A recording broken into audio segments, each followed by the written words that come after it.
I said, Lord, if it is your will, please mute the officer so that he will not ask me any questions and I don't have to tell any lies.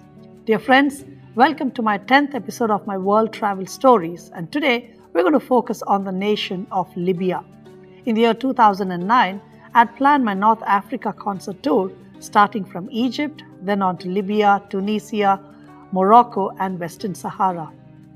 Libya is well known for the home of Simon the Syrian, the one who carried the cross for Jesus.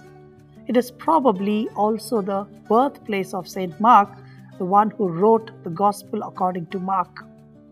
When Libya was under Colonel Gaddafi, Libya had constant changes of laws, and it was so often that nobody could keep up with it.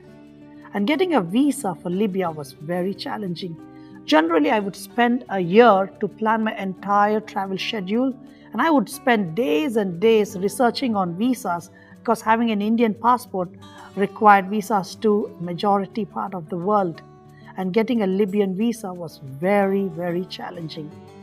After all the research, I found out that I was able to get a 24 hours transit visa and I was able to get out of the airport. So I planned everything well for this journey.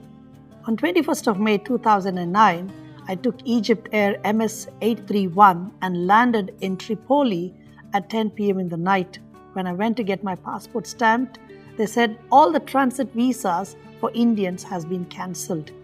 What happened was that there was a ship recently that was caught carrying illegal passengers, and most of the passengers were Indians and Sri Lankans, and hence they cancelled all the transit visas. I was stranded in the airport for 15 hours. There was nobody there. It was very cold. The AC was so high. There was no Wi-Fi. I was so lonely, so depressed, and I did not know what to do. And my next flight was only at 3:20 p.m. in the afternoon on Tunis Air Express UG 1343. After finishing up my North Africa concert tour, I went back to India and I immediately called the Libyan embassy and explained to them what had happened and the situation that I'm in. They said that the only way I could enter Libya is through a business visa. I started to do research after research, and after months I found out that there was an agency in London who was willing to help with all the documentation for my business visa to Libya. The first thing they told me was that I had to get my front page of my passport translated into Arabic into the passport itself. Once all the documentation was done, my visa was approved, and on the 18th of February 2010, my visa was stamped in my passport and I received it. I booked my flight tickets. I was all excited to do a concert at the Anglican Church of Christ the King in Tripoli. Now, not knowing how the laws will change again, I made sure that I would book this flight ticket on Egypt Air, where I will arrive at 1:10 in the afternoon and I would depart Tripoli at 11:30 p.m. just in case if the laws change once again. On 25th of February 2010, I boarded the flight Egypt Air MS 829 and I was so excited to get to Tripoli. And I was looking at my Libyan visa. There was a sudden curiosity that developed inside me, wanting to know what is this visa saying, because everything was written in Arabic and I did not know anything. So I asked my neighbor in the plane, telling him, can you please explain to me what does this visa say?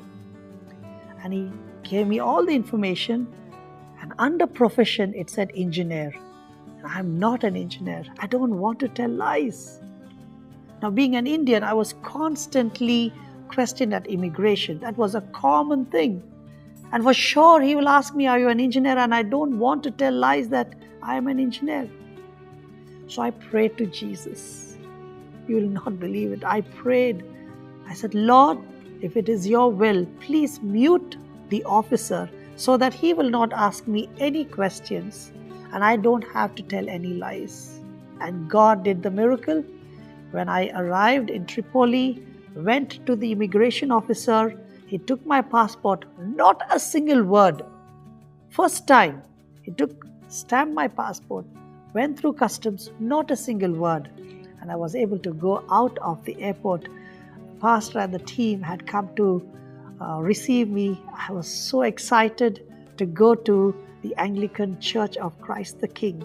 And that evening, I did a concert, and it was just a precious moment. This church was over 200 years old. And you can see some of the pictures that, God enabled me to minister to the people there. I even met this amazing Maltese nun. She's been in Libya for 66 years serving there, and she started to share her journey and her stories, and this was a memorable event for me.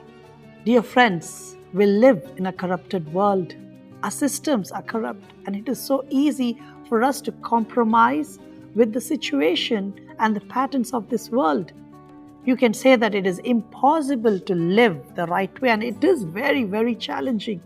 Jesus said, "In this world you will have trials and tribulations, but be of good cheer, for I have overcome the world." Look, in my case, I could have easily told a lie, and I would have just compromised with the situation. Nobody would know what I did, and I could have easily gotten away with that. But God has given a conscience to us. And with the help of Jesus, we will be able to overcome the challenges of this world. He can help us. Look at what happened. I prayed to Jesus that he would mute the officer, and he did that. I have been questioned over and over again in so many airports with my long hair, with my guitar, with all the different flags. There was always an inquisitive question with the passports that I have. It is very common for people to ask questions. But here, the officer did not even ask me a single question, just stamped my passport and let me out. Because God muted the officer. He has the power to do that. I don't know what you're going through with the decisions that you have to take. Might be you're fighting a legal battle, and bribery and giving money as gifts, and you can put whatever name you want. And it seems to be that that's the only way we can get through. Telling lies, white lies, gray lies, you can put any color you want, but it's a lie. But I want to tell you that you can still live a righteous life on this earth, but you need to pay the price. It might take time. Miracles can happen instantly, or it can happen over a period of time. But know that one thing, that Jesus can help you win that in the righteous way, in the right way, just like what he did in my life. If you have not subscribed to my YouTube channel, I would encourage you to go to youtube.com/Benny Prasad. There's also a bell icon there. Please click on that so that whenever I post a video, you will get a notification. You can also go and watch the videos from other countries too. God bless you all.